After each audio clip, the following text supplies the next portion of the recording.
Jimmy, I love that Bitcoin is the ultimate in scarcity. Mm. And I love your analogy in the book about gold. If there was some asteroid or something, I think you guys said that was like solid gold and we could mine it. And there was a million times the gold now from that asteroid, a million times more than what's on Earth now, then gold would be worth like what a seashell is worth, right? Yeah. And in Bitcoin that can't happen. But I want to back up because and I'm sure because this show, the audience is a lot of people in the audience were still going to say they're not even sure what Bitcoin is.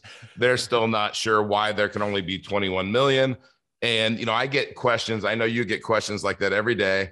I get questions like that every single day. Mm. And I just had a friend texting me during the football games last night that he's retiring.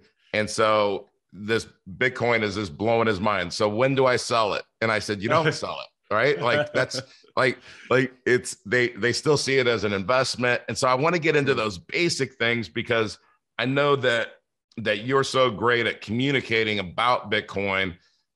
It's funny since you've been in it since 2011. So I'll tell real quickly how I got into Bitcoin, Jimmy, is Mm. my business partner in that area in Bitcoin and in a great math and engineer guy too. I'm not, but he came to me in 2017. I wish it would have been 2011, Jimmy.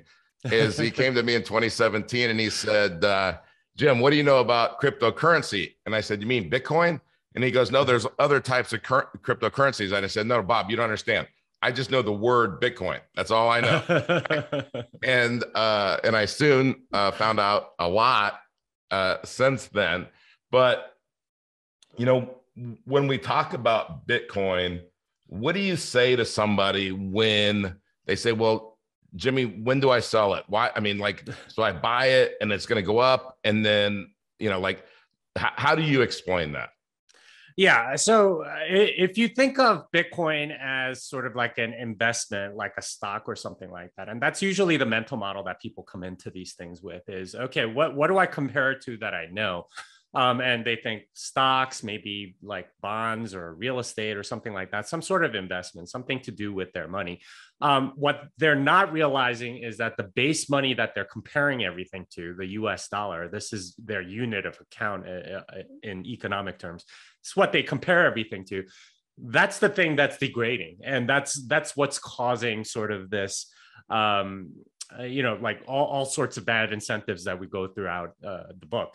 But you need to think about money first before you can understand Bitcoin, because the current model of money is it's constantly being debased. It's inflating away.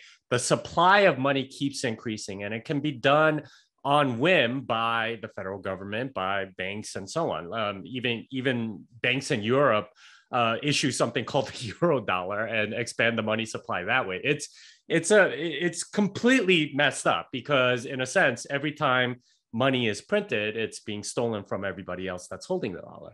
So when they're asking that question, I almost have to say, well, you're kind of asking the wrong question, and there are many layers of assumptions underneath that need some clarification, right? Like, okay, you're assuming that the dollar is your unit of account and will be forevermore.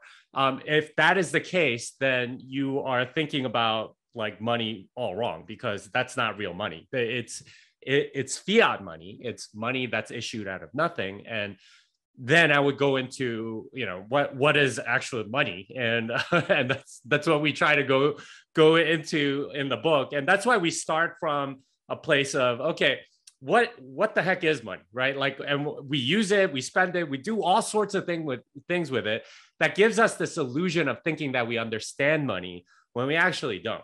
And in fact, the minutiae of money, how the Federal Reserve changes the interest rate so that the discount window is wider and more banks can borrow money and issue new currency into existence and stuff like that.